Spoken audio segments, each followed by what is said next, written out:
students, how are you? I hope you all are good. So today we are going to start our new chapter, which name is The Bell of Justice. So let's begin. Long ago, there ruled a king in Italy who was kind and just.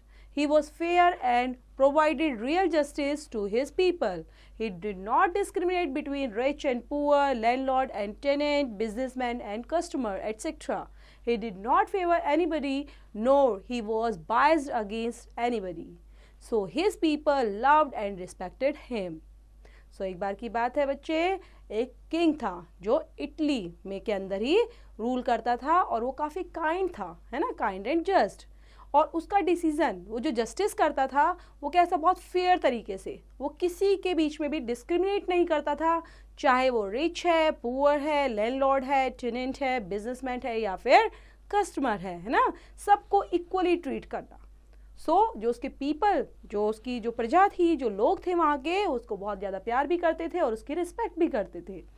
He wished that every man must get immediate justice if he had been wronged by anybody. He should not be delayed unnecessarily and the culprit must be punished at once. So a bell was hung in an open public place and a rope was tied to it, touching the ground.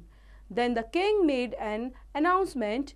Anyone seeking justice should ring the bell for the judge to appear and hear the complaint. The judge shall decide the case and will give his judgment immediately. So the complaint will get immediate justice and the culprit will be punished. तो यहाँ पर क्या था, वो चाहता था, he wished that कि हर एक मैन जो है वो इमीडिएट, है ना, क्या करे, उसको जल्दी से जल्दी उसको क्या मिलना चाहिए, उसको न्याय मिलना चाहिए, उसको जस्टिस मिलना चाहिए. तो उसके लिए क्या किया गया, ताकि एक बैल को हंग किया गया एक ओपन पब्लिक प्लेस के अंदर, ठीक है, और उसके अंदर क्या गया, और एक रोप को हैंग किया गया, was tied to it touching the ground.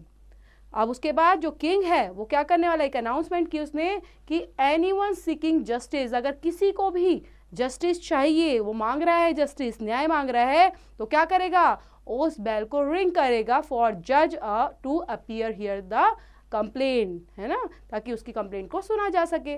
जो जज है वो शैल डिसाइड द केस, अब जज को बुलाएगा और जज क्या करने वाला है, उस केस को डिसाइड करेगा और will give his judgement immediately, और जल्दी से उसकी जजमेंट को सुनेगा, ठीक है, और उसको जजमेंट भी देगा.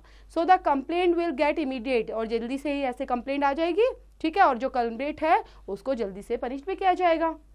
So the miscreants were terrified and there was a rapid fall in the number of crimes. तो इससे क्या हुआ, लोग क्राइम करना ही लोगों ने बहुत कम कर दिया, मतलब रैपिड फॉल मतलब बहुत कम लोग अब क्राइम करने लगे. The people were happy and they raised the slogan Long live our king, long live our king. तो लोगों ने क्या, बड़े लोग बहुत खुश हुए, क्योंकि जहाँ पे क्राइम नहीं होगा तो लोग तो खुश होंगे ना बच्चों.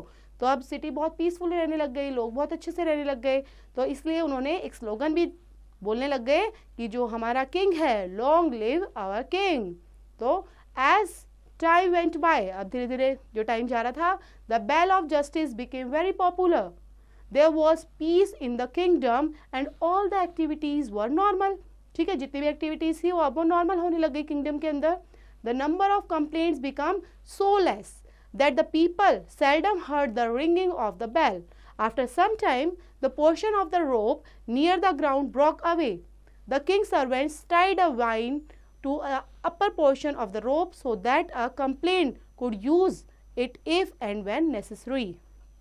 तो अब दोबारा से ही, क्योंकि वहाँ पे क्या होने लग गया था, मतलब सारी कंप्लेंट आती नहीं थी, क्राइम नहीं हो रहा था, है ना, तो कुछ टाइम के बाद क्या हुआ, जो पोर्शन था रोप का, ठीक है, जो ग्राउंड के पास में ही था, उसको तोड़ दिया गया, ठीक है, ब्रॉक अवे.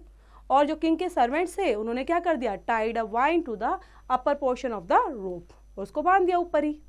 तो उसके बाद उसकी जरूरत होगी तो दोबारा से वैसा करेंगे. One day the people were amazed to hear the ringing of the bell, so they ran to the place where the bell was hung. They were still more amazed to see an old horse which was chewing the wine. अब क्या देखा कि एक बार क्या हुआ कि लोगों ने बड़ा अमेज हो गए, बहुत हैरान हो गए जब उन्होंने बैल की आवाज़ सुनाई दी, और वो सभी के सभी उस प्लेस पर भाग कर आए जहाँ पर बेल टंगी हुई थी। और उन्होंने क्या देखा कि वो अमेज हो गए और चीज़ों को देखा, एक ओल्ड हॉर्स था, ठीक है, और जो क्या कर था, which was chewing the wine. The constant movement of the wine tied to the rope caused non-stopping ringing of the bell. Soon the king's judge raised the sport and found that the complaint was an old horse and not a man. तो वो बड़े हैरान हो गए, वहाँ पर लोग आ गए हैं ना, वो कंटिन्यूसली वो रिंग करे ही जा रहा था बार बार। तो वहाँ पर लोग भी आ गए, सर्वेंट भी आ गए राजा के, और सब देखते हैं कि एक ओल्ड हॉर्स है, ये किसी मैन की कंप्लेंट नहीं है बल्कि एक ओल्ड हॉर्स की कंप्लेंट है। He thought it is quite possible that the horse's owner may have ill-treated and starved it. That's why it is pulling the wine rope for justice from the king. So the judge summoned the owner and inquired of him about his cruel treatment of the animal in its old age. तो जब जैसे ही उसने horse ने ring किए जा रहा था, वहाँ पे सभी आ गए, तो सबने सोचा शायद ये भूखा होगा, या इसका मालिक भूखा होगा, इल ट्रीटेड हो गया होगा, बीमार होगा, शायद इस वजह से ऐसा कर रहा है ना। तो सब इस तरह से सोच रहे थे, लेकिन वो किसके लिए था, वो इवन वो इस चीज़ के लिए था कि जो उसका ऑनर है ना, वो कैसे कर रहा है, उसके साथ क्रूअल ट्रीटमेंट कर रहा है एनिमल के प्रति। इसलिए the owner explain that as the horse was old it could not render him any service. तो क्या कह रहा है कि ये ना हॉर्स जो है बहुत बूढ़ा हो चुका है और अब ये इतना काम नहीं कर सकता। So it was not profitable for him to feed a feeble and unserviceable animal.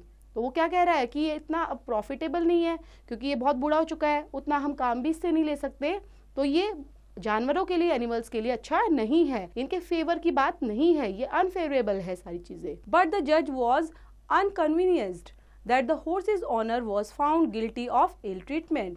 The judge scolded him for his ungratefulness and purely selfish motives.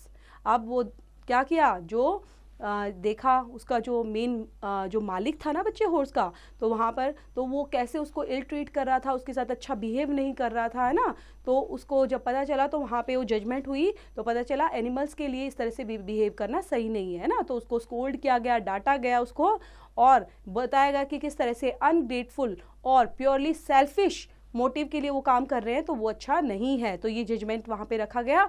The further ordered him to take the horse back, feed it well and retain it properly till its death. और फिर उसको अच्छे से रखा गया, horse को, है ना, वापस ले जाया गया, और जब तक उसकी डेथ नहीं हो गई उसको अच्छे से रखा गया, उससे काम नहीं कराया गया, इवन उसको फीड कराते थे अच्छे से, उसको खाना वाना भी अच्छे से खिलाते थे।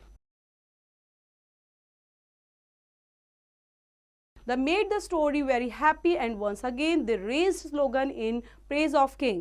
The king was also satisfied to find that the bell of justice was used even by an animal in his kingdom.